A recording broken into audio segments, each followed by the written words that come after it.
ਜੀ।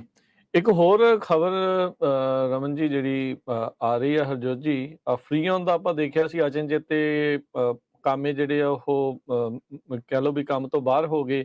ਇੱਕ ਹੋਰ ਯੂਨਾਈਟਿਡ ਫਰਨੀਚਰ ਇੰਡਸਟਰੀ ਉਹਦੇ ਸਾਬਕਾ ਇੰਪਲੋਈਜ਼ ਨੂੰ ਵੀ ਕਹਿੰਦੇ ਈਮੇਲ ਦੇ ਜ਼ਰੀਏ ਮਾਸ ਲੇਆਫ ਜਿਹੜੀ ਆ, ਮਾਸ ਫਾਇਰਿੰਗ ਜਿਹੜੀ ਆ ਉਹ ਕਰ ਦਿੱਤੀ ਗਈ ਆ। ਤੇ ਹੁਣ ਉਸ ਤੋਂ ਦੁਖੀ ਆਏ ਕਾਮਿਆਂ ਨੇ ਉਹਨਾਂ ਦੇ ਖਿਲਾਫ ਲਾ ਸੂਟ ਵੀ ਜਿਹੜਾ ਉਹ ਦਰਜ ਜਿਹੜਾ ਇਸ ਟਾਈਮ ਕਰਾ ਦਿੱਤਾ ਹੈ। ਯੂਨਾਈਟਿਡ ਫਰਨੀਚਰ ਇੰਡਸਟਰੀਜ਼ ਦੇ ਨਾਲ ਜਿਹੜਾ ਆ ਕਹਿੰਦੇ ਆ ਵੀ ਇਹ ਚੀਜ਼ ਉੱਥੇ ਦੇ ਇੰਪਲੋਈਜ਼ ਦੇ ਨਾਲ ਜਿਹੜੀ ਉਹ ਹੋਈ ਆ ਤੇ ਮੋਸਟਲੀ ਉੱਥੋਂ ਦੇ ਇੰਪਲੋਈਜ਼ ਤੇ ਟਰੱਕ ਡਰਾਈਵਰਸ ਨੂੰ ਇੱਦਾਂ ਈਮੇਲ ਕਰਕੇ ਜਿਹੜਾ ਉਹ ਮਾਸ ਫਾਇਰਿੰਗ ਜਿਹੜੀ ਉਹ ਕਰ ਦਿੱਤੀ ਗਈ ਸੀ। ਇਹ ਥੈਂਕਸ ਗਿਵਿੰਗ ਤੋਂ 2 ਦਿਨ ਪਹਿਲਾਂ ਉਹਨਾਂ ਦੇ ਨਾਲ ਜਿਹੜਾ ਇਹ ਵਾਪਰਿਆ। ਲੇਨ ਬ੍ਰਾਂਡ ਕਰਕੇ ਇੱਕ ਜਿਹੜਾ ਫਰਨੀਚਰ ਵਾਲੇ ਆ ਉਹ ਉਹਨਾਂ ਦੇ ਨਾਲ ਉਹਨਾਂ ਦੇ ਕਾਮਿਆਂ ਦੇ ਨਾਲ ਇਹ ਕੁਛ ਹੋਇਆ। ਇਹ ਅਬਾਊਟ 250 employees ਹੈਗੇ ਆ ਜਿਨ੍ਹਾਂ ਦੇ ਨਾਲ ਇਹ ਕੀਤਾ ਗਿਆ ਹੈ। ਟੁਪਲੋ ਮਿਸਿਸਿਪੀ ਦੇ ਹੈਡਕੁਆਟਰਡ ਕੰਪਨੀ ਹੈਗੀ ਆ ਜਿਹੜੀ ਯੂਨਾਈਟਿਡ ਫਰਨੀਚਰ ਇੰਡਸਟਰੀਜ਼ ਹੈਗੀ ਆ। ਸੋ ਇਹਨਾਂ ਨੇ ਜਿਹੜਾ ਲਾਸੂਟ ਆ ਉਹਦੇ ਵਿੱਚ ਇਹ ਗੱਲ ਉੱਤੇ ਕਹੀ ਆ ਕਿ ਕੰਪਨੀ ਨੇ ਫੈਡਰਲ ਲਾ ਵਾਇਲੇਟ ਕੀਤਾ ਹੈਗਾ, ਜਿਹਦੇ 'ਚ ਕਿ 60 days ਦਾ ਨੋਟਿਸ ਦੇਣਾ ਹੁੰਦਾ ਆ। ਜੇ ਤੁਸੀਂ ਕੰਪਨੀ ਸ਼ਟ ਡਾਊਨ ਕਰਨੀ ਆ, ਕੁਛ ਵੀ ਇੱਦਾਂ ਦਾ ਕੰਮ ਕਰ ਰਿਹਾ, 60 days ਦਾ ਨੋਟਿਸ ਚਾਹੀਦਾ। ਪਰ ਉਹਨਾਂ ਨੇ ਸਿਰਫ 2 ਦਿਨ ਦਾ ਹੀ ਮਤਲਬ ਕਿ ਨੋਟਿਸ ਸੀਗਾ ਤੇ ਉਹਨਾਂ ਨੇ ਇੱਕਦਮ ਜਿਹੜਾ ਇਸ ਤੋਂ ਪਹਿਲਾਂ ਜਿਹੜਾ ਸਾਰਾ ਕੁਛ ਥੈਂਕਸ ਗਿਵਿੰਗ ਤੋਂ ਪਹਿਲਾਂ ਸਾਰਾ ਕੁਛ ਕੀਤਾ ਹੈਗਾ। ਸੋ ਕਾਫੀ ਜਿਹੜੀ ਆ ਉਹ ਮਤਲਬ ਕਿ ਸਿਚੁਏਸ਼ਨ ਜਿਹੜੀ ਆ ਲੋਕਾਂ ਦੇ ਵਾਸਤੇ, ਕਿਉਂਕਿ ਇੱਕਦਮ ਹੁੰਦਾ ਨਾ ਕਿ ਹਰ ਇੱਕ ਚੀਜ਼ ਜਿਹੜੀ ਆ ਉਹ ਡਿਸਕੰਟੀਨਿਊ ਹੋ ਜਾਣੀ। ਲੋਕਾਂ ਦੀ ਇੰਸ਼ੋਰੈਂਸ ਜਿਹੜੀ ਕੈਰੀ ਆਨ ਹੁੰਦੀ ਆ ਕੋਬਰਾ ਪਲਾਨ ਦੇ ਅੰਡਰ, ਉਹ ਉਹਨਾਂ ਦੀਆਂ ਹੋਰ ਕਈ ਚੀਜ਼ਾਂ ਜਿਹੜੀਆਂ ਇੱਦਾਂ ਦਿੱਕਤ ਆ ਜਾਂਦੀ ਇੱਕਦਮ ਜਦੋਂ ਤੁਸੀਂ ਇੱਦਾਂ ਦਾ ਕੰਮ ਕਰਦੇ ਹੈਗੇ, ਸਟੈਪ ਚੱਕਦੇ ਹੈਗੇ ਆ। ਸੋ ਇਹ ਜਿਹੜਾ ਵਰਤੀਰਾ ਹੈਗਾ ਆ ਇਹ ਯੂਜ਼ਲੀ ਇਹੋ ਹੀ ਹੁੰਦਾ ਕਿ ਕਾਫੀ ਦੇਰ ਤੋਂ ਜਿਹੜਾ ਆ ਸੰਕਟ ਜਿਹੜਾ ਆ ਉਹ ਬਣ ਰਿਹਾ ਹੁੰਦਾ ਕੰਪਨੀ ਤੇ ਕੰਪਨੀਆਂ ਕਰਦੀਆਂ।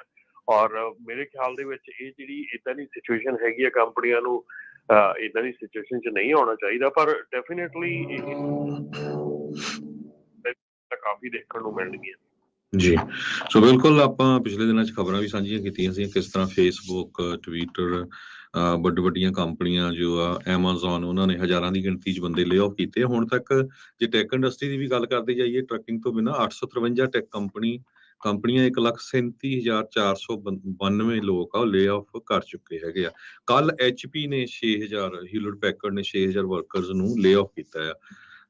ਵੈਸਟਰਨ ਡਿਜੀਟਲ ਨੇ 250 ਤੋਂ ਵੱਧ। ਸੋ ਲੇ ਆਫ ਕਹਿੰਦੇ ਰਿਸੈਸ਼ਨ ਤੋਂ ਹੁਣ ਗ੍ਰੇਟ ਰਿਸੈਸ਼ਨ ਟੂ ਗ੍ਰੇਟ ਲੇ ਆਫ ਵੱਲ ਇਹ ਜਿਹੜਾ ਕੰਮ ਆ ਉਹ ਚੱਲ ਰਿਹਾ ਹੈਗਾ। ਦੇਖੋ ਇਸ ਸਾਲ ਦੇ ਵਿੱਚ ਹਰਜੋਤ ਸਿੰਘ ਜੀ ਆਪਾਂ ਕਿੰਨੇ ਵਰਤਾਰੇ ਦੇਖੇ ਆ। ਗ੍ਰੇਟ ਰੈਜ਼ਿਗਨੇਸ਼ਨ ਚੱਲਿਆ, ਫਿਰ ਹੁਣ ਰਿਸੈਸ਼ਨ ਤੇ ਹੁਣ ਜਿਹੜੀਆਂ ਲੇ ਆਫਸ ਦਾ ਜਿਹੜਾ ਸੀਜ਼ਨ ਆ ਉਹ ਇਸ ਟਾਈਮ ਚੱਲ ਰਿਹਾ। ਛੁੱਟੀਆਂ ਦੇ ਵਿੱਚ ਤਾਂ ਲੋਕ ਭਾਲਦੇ ਆ ਵੀ ਬੋਨਸ ਮਿਲਣਾ ਹੈ ਤੇ ਕੁਛ ਵੱਧ ਹੋਊਗਾ, ਕੁਛ ਨਵੀਂ ਚੀਜ਼ ਖਰੀਦਾਂਗੇ, ਘਰ ਦੇ ਵਿੱਚ ਕੁਛ ਅਮੈਂਡਮੈਂਟ ਕਰਾਂਗੇ, ਕੁਛ ਇਹ ਕਰਾਂਗੇ ਉਹ ਕਰਾਂਗੇ, ਤੇ ਇੱਥੇ ਪਿੰਕ ਸਲਿੱਪਾਂ ਮਿਲਣੀਆਂ ਸ਼ੁਰੂ ਹੋ ਗਈਆਂ।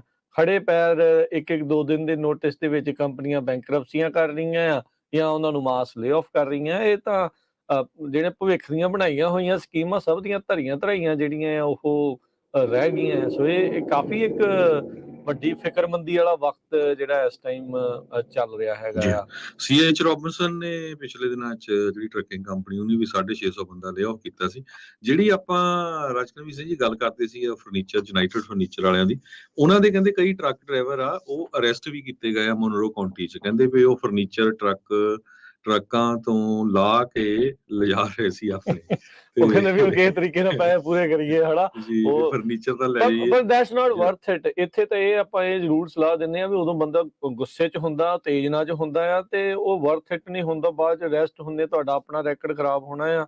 ਹੁਣ ਜੇ ਲਾ ਸੂਟ ਕੀਤਾ, you have to let it run its course, ਵੀ ਉਹਨੂੰ ਦੇਖਣਾ ਪੈਣਾ ਵੀ ਉਹ ਕੀ ਉਹਦਾ ਨਤੀਜਾ ਆਉਂਦਾ ਆ। ਕੁਛ ਕੁ ਜਿਹੜੇ ਉਹ ਬੈੱਡ ਬੁੱਡ ਦੇ ਲਈ ਜਾਂ ਉਹ ਚੀਜ਼ਾਂ ਕਰਨ ਦੇ ਲਈ, ਹਾਂ ਕਿਸੇ ਦਾ ਦਾ ਲੱਗਦਾ ਲਾ ਵੀ ਲੈਂਦਾ ਆ, ਪਰ ਜੇ ਫਸ ਜਾਓ ਤਾਂ ਫਿਰ ਉਹ ਤੁਹਾਡੀ ਜਿਹੜੀ ਉਹ ਪ੍ਰੋਬਲਮ ਉਹਦੇ ਵਿੱਚ ਜ਼ਿਆਦਾ ਵੱਧਦੀ ਆ। ਉਹਨਾਂ ਦੇ ਵਿੱਚ ਤਾਂ ਕੀ ਹੋਣਾ। ਜੀ ਰਮਨ ਜੀ, ਇੱਥੇ ਰਾਜਕਰਨ ਇੱਕ ਗੱਲ ਜ਼ਰੂਰ ਕਵਾਂਗੇ ਕਿ ਜੇ ਕੋਈ ਨਾ ਏਦਾਂ ਦੀ ਕੋਈ ਸਿਚੁਏਸ਼ਨ ਪਹਿਲਾਂ ਤਾਂ ਨਾ ਬਣੇ ਕਿਸੇ ਨਾਲ, ਪਰ ਜੇ ਏਦਾਂ ਦੀ ਕੋਈ ਸਿਚੁਏਸ਼ਨ ਬਣਦੀ ਆ ਤੇ ਡੈਫੀਨੇਟਲੀ ਕੋਈ ਵੀ ਸਮਾਨ, ਕੋਈ ਵੀ ਪ੍ਰਾਪਰਟੀ, ਕੋਈ ਵੀ ਚੀਜ਼ ਜਿਹੜੀ ਕੰਪਨੀ ਦੀ ਹੈਗੀ ਆ ਉਹ ਬੈਂਕਸ ਦੀ ਹੋ ਜਾਂਦੀ ਆ। ਉਹ ਬੈਂਕਸ ਉਹਨੂੰ ਓਨ ਕਰਦੇ ਆ। ਸੋ ਇਹ ਐਕਚੁਅਲ ਦੇ ਵਿੱਚ ਉਸ ਕੰਪਨੀ ਦੀ ਪ੍ਰਾਪਰਟੀ ਨਾ ਰਹਿ ਕੇ ਬੈਂਕ ਦੀ ਹੁੰਦੀ ਆ। ਸੋ ਸੀਰੀਅਸ ਕੇਸਿਸ ਬਣ ਜਾਂਦੇ ਆ ਜੇ ਤੁਸੀਂ ਏਦਾਂ ਦਾ ਕੋਈ ਕੰਮ ਕਰਦੇ ਫੈਲਨੀ ਲੱਗਦੀ ਆ ਫਿਰ ਚੋਰੀ ਦੀ। ਮਤਲਬ ਕਿ ਜੇ ਕਿਸੇ ਨਾਲ ਵੀ ਏਦਾਂ ਦਾ, ਪਹਿਲੀ ਗੱਲ ਤਾਂ ਜੇ ਕਿਸੇ ਕੰਪਨੀ ਨਾਲ ਏਦਾਂ ਦੀ ਹੁੰਦੀ ਆ ਮਾੜੀ ਗੱਲ ਆ। ਦੂਸਰੀ ਗੱਲ ਹੈ ਕਿ ਜੇ ਕੰਪਨੀ ਏਦਾਂ ਗਾ ਕਿਸੇ ਨਾਲ ਕਰਦੀ ਉਹ ਵੀ ਮਾੜੀ ਆ, ਪਰ ਜੇ ਆਪਾਂ ਉਸ ਤੋਂ ਬਾਅਦ ਜਿਹੜਾ ਐਕਸ਼ਨ ਏਦਾਂ ਦੇ ਲੈਂਦੇ ਆ ਕਿ ਸਮਾਨ ਚੱਕਣਾ, ਇਹ ਕਰਨਾ, ਉਹ ਕਰਨਾ, ਉਹਦੇ ਨਾਲ ਘਾਟਾ ਨਹੀਂ ਪੂਰਾ ਹੋ ਸਕਦਾ, ਪਰ ਉਹਦੇ ਨਾਲ ਤੁਹਾਡੇ ਤੇ ਜ਼ਰੂਰ ਕੋਈ ਨਾ ਕੋਈ ਗਲਤ ਐਕਸ਼ਨ ਆ ਸਕਦਾ। ਸੋ ਕੋਸ਼ਿਸ਼ ਇਹ ਕਰੋ ਕਿ ਕਾਨੂੰਨ ਦੇ ਤਹਿਤ ਰਹਿ ਕੇ ਜੋ ਕੰਮ ਹੋ ਸਕਦਾ ਉਸ ਤਰ੍ਹਾਂ ਕਰੋ। ਹੁਣ ਜਿੱਦਾਂ ਇਹਨਾਂ ਨੇ ਵੀ ਸਾਰਿਆਂ ਨੇ ਇਕੱਠੇ ਹੋ ਕੇ ਲਾਸੂਟ ਕੀਤਾ ਹੈਗਾ ਆ, ਠੀਕ ਹੈ ਨਾ। ਸੋ ਏਦਾਂ ਦੀਆਂ ਜਿਹੜੀਆਂ ਚੀਜ਼ਾਂ ਆ ਇਹਨਾਂ ਨੂੰ ਕਾਨੂੰਨਨ ਢੰਗ ਦੇ ਨਾਲ ਜਿਹੜਾ ਆ ਨਜਿੱਠਣਾ ਚਾਹੀਦਾ, ਨਾ ਕਿ ਜਿਹੜਾ ਜੋਸ਼ ਦੇ ਚਾਣਗੇ ਕੋਈ ਭੰਨ ਤੋੜ ਕਰੋ ਜਾਂ ਕੋਈ ਉਹਨਾਂ ਦੀ ਸਮਾਨ ਚੋਰੀ ਕਰੋ। ਏਦਾਂ ਦੀ ਚੀਜ਼ ਨਹੀਂ ਕਰਨੀ ਚਾਹੀਦੀ। ਉਹ ਤਾਂ ਗਲਤ ਹੈਗੀ ਆ, ਤੁਸੀਂ ਆਪਣੇ ਆਪ ਨੂੰ ਕਿਉਂ ਗਲਤ ਕਰਦੇ ਹੋ। ਜੀ ਜੀ ਜੀ।